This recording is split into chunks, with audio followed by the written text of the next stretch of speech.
You know, too many of our Jamaican men and boys experience sexual and or physical abuse at the hands of older women, an incident that can leave damaging psychological problems for a young boy transitioning to a man, and this can be traumatic for them. Here to talk with us more about these troubling issues are Dr. Karen Carpenter. She's the head of the Institute for Gender and Development Studies at Mona Unit at UA, and Dr. Claudette Crawford Brown, director of the Institute for Caribbean Children and Families.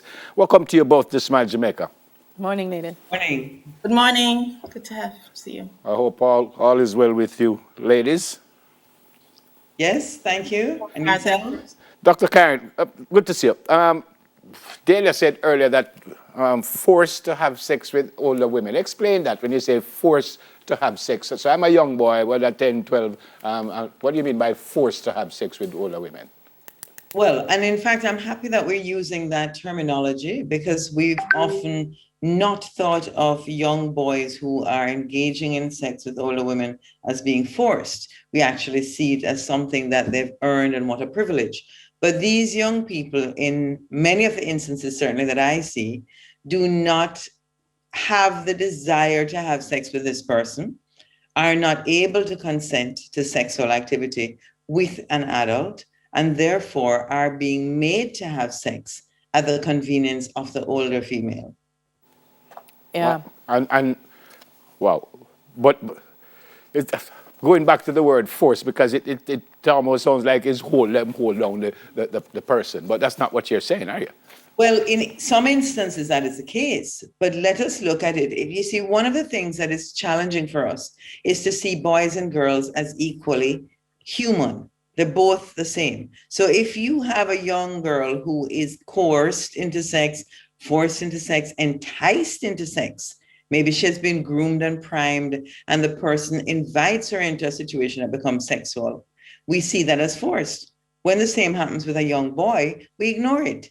So there are many ways of forcing a young boy into sexual activity. And certainly the ones that I see in clinic are people who have not willingly engaged in sexual activities. Sometimes they didn't even know that the situation would turn sexual. Okay. Okay. Dr. Crawford Brown, I want to bring you in here. I don't know if you can share with us any statistics surrounding sexual reports of child sex abuse with boys. Yes, as you know, in my prior life, just very recently, I'm actually a retired senior lecturer in clinical social work at UA Mona, and I have right now I'm seeing and have seen for many years children who are abused. And what is interesting, one statistic is interesting, and it has to do with the proportion of children who are actually abused in Jamaica and the Caribbean. We have higher rates than, say, UK.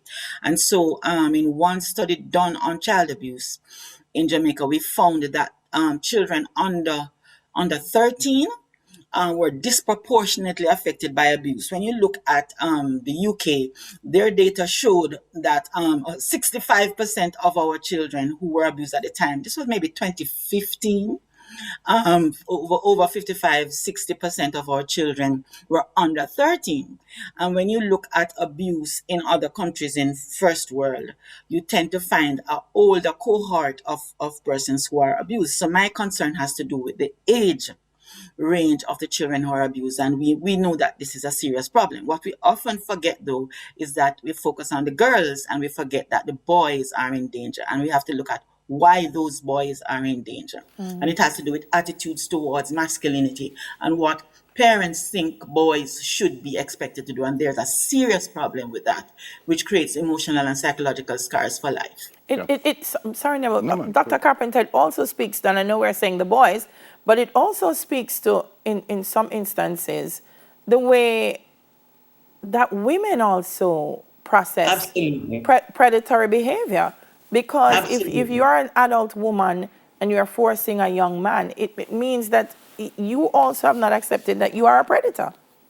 Precisely. And we have a huge difficulty in largely gender stereotypical cultures as ours, cultures where we see women as saints, men as evil, women as this delicate creature, and men as brutes. If we have these hugely stereotypical notions about men and women, it's going to be very difficult for us to think of a woman as a predator, But again, this is a woman who's older than the child that she's engaging with in sex. And these are stories that if you have any familiarity with the data from the Ministry of Health, for instance, you hear these stories continuously in the HIV section, where women who are older invite young boys in for initiation. And this is considered something laudable. Yeah. Dr. The other Karen, issue, yeah, go ahead. Go ahead, doctor.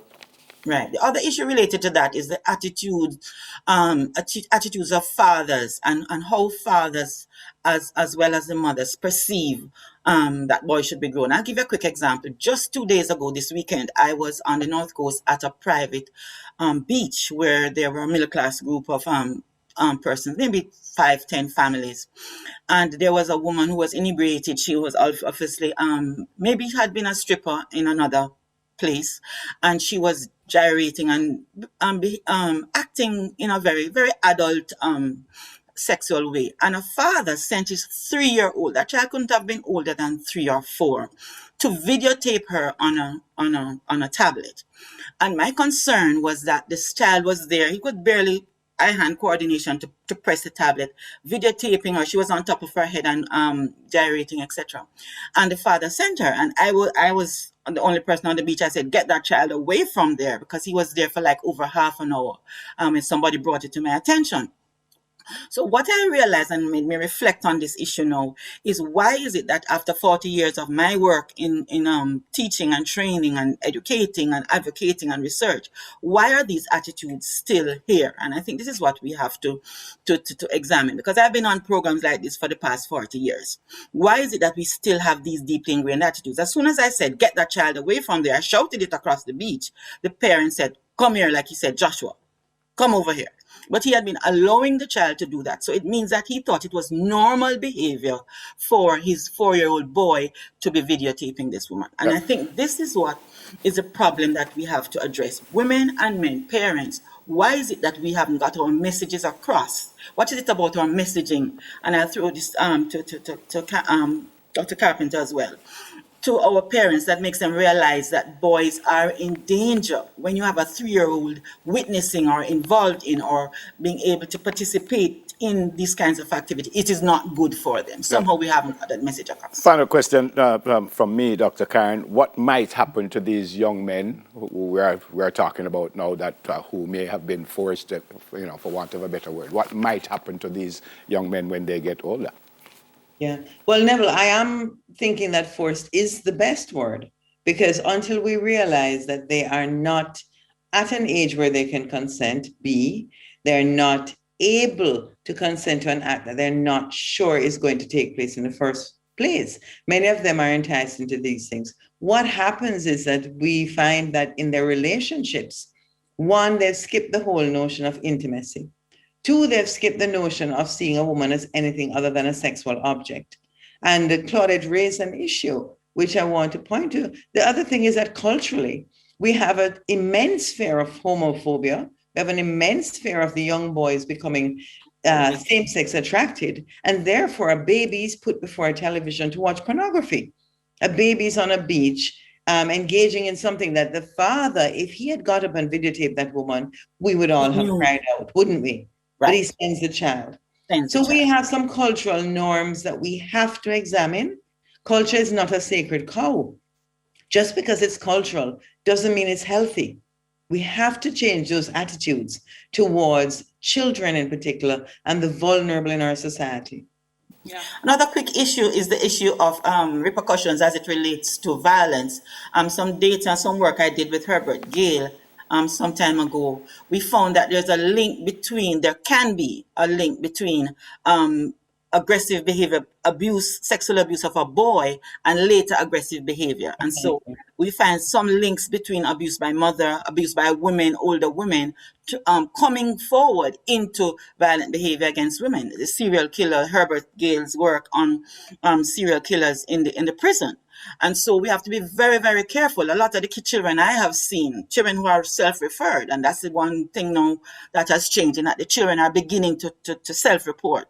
Mm-hmm. And the child reported that I was abused at 2, and now I am aggressive towards women, and I feel to rape my girlfriends. Is that normal, Dr. Brown?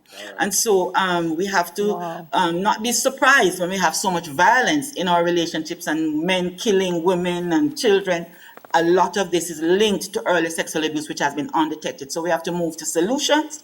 We have to look at the micro level, help to realize and pull out the issues very early in the child's life using therapeutic books. You remember, Neville, the issue of the therapeutic books I've done on migration, where I brought in the whole notion of child abuse happening during migration Migration, occurs yes. with boys, you Yeah. know, and we have to do Doctors? it at the micro level and the community level, as well as advocacy at the Yes. macro level. Thanks to you. Doctors, we could talk about this all morning. Yeah. I think maybe we'll have to extend the discussion on another day, but I want to thank you both for speaking with us. Great to see you both. God bless you. Stay safe. Same here, and Dr. thank you for raising the topic. Yeah, man. Yes. Yes, Dr. very Karen important. Carpenter, head of the Institute for Gender and Development Studies, Mona Unit, UWI, and Dr. Claudette Crawford Brown, director of the Institute for Caribbean Children and Families. Up next, we open up a lovely children's book about food security for our off-the-shelf segment. Dayla will have that when we come back. Stay with us, please.